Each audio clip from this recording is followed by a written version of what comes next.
Welcome to மாமியா சமையல் channel. இன்றைக்கி நம்ம சேனலில் ஒரு சூப்பரான கத்திரிக்காய் சட்னி தான் பார்க்க போகிறோம். நம்ம சேனலுக்குள்ளே குயிக்காக போயிடலாம். இதுக்கு நாங்கள் 1/2 கிலோ கத்திரிக்காய் எடுத்து கழுவி தண்ணியில் போட்டிருக்கோம் கருத்துறாமல் இருக்கிறதுக்காக. ஒரு பெரிய சைஸ் தக்காளி எடுத்து கட் பண்ணி வச்சுருக்கோம்.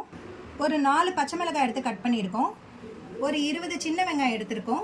தாளிக்கிறதுக்கு வரமிளகாய், கருவேப்பிலை எடுத்திருக்கோம்.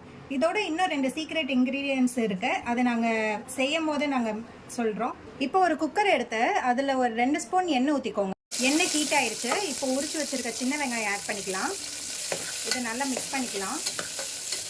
இந்த டைமில் நம்ம பச்சை மிளகாய் ஆட் பண்ணிக்கலாம். ரெண்டும் சேர்த்து நல்லா மிக்ஸ் பண்ணிக்கலாம்.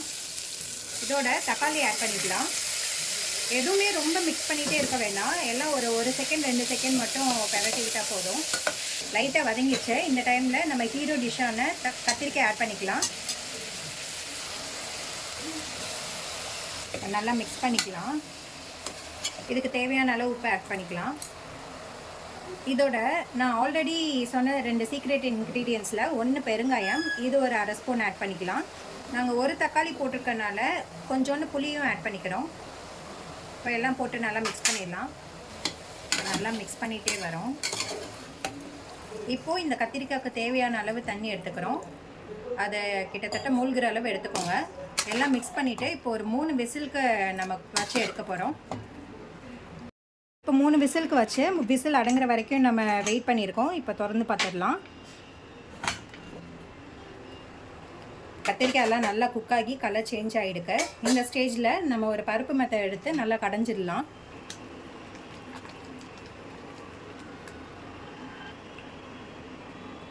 நல்லா கடைஞ்சாச்சு. நம்ம இப்போ ஒரு சட்டி எடுத்து தாளித்து கொட்டிடலாம். இதில் தாளிக்கிறதுக்கு ஒரு பேனில் 2 ஸ்பூன் எண்ணெய் ஊற்றிக்கோங்க. இதோட ஒரு ஸ்பூன் கடுகு ஆட் பண்ணிக்கலாம். கடுகு உளுந்து சேர்த்து கடுகு லைட்டாக பொரிய ஆரம்பிக்கும் போது வரமிளகாய் ஆட் பண்ணிக்கலாம். தேவையான அளவு கருவேப்பிலை ஆட் பண்ணிக்கலாம். இப்போ இதை நல்லா ரோஸ்ட் ஆனோடனே நம்ம செஞ்சு வச்சுருக்க கத்திரிக்காய் சட்னியில் ஆட் பண்ணிக்கலாம். நல்லா கருகிற அளவு பொரிச்சுக்கோங்க. இந்த ஸ்டேஜ் அளவு. இப்போ நம்மளோட சுவையான கத்திரிக்காய் சட்னி ரெடி ஆயிடுச்சு. இது தோசை, இட்லி, சாம்பார், ரைஸ் எல்லாத்துக்குமே ரொம்ப சூப்பராக இருக்குங்க. நீங்களும் வீட்டில் கண்டிப்பாக செஞ்சு பாருங்கள். இந்த சேனல் பிடிச்சிருந்ததுன்னா லைக் பண்ணுங்கள், ஷேர் பண்ணுங்கள். எங்கள் சேனலை சப்ஸ்கிரைப் பண்ணி என்கரேஜ் பண்ணுங்கள். Thank you so much.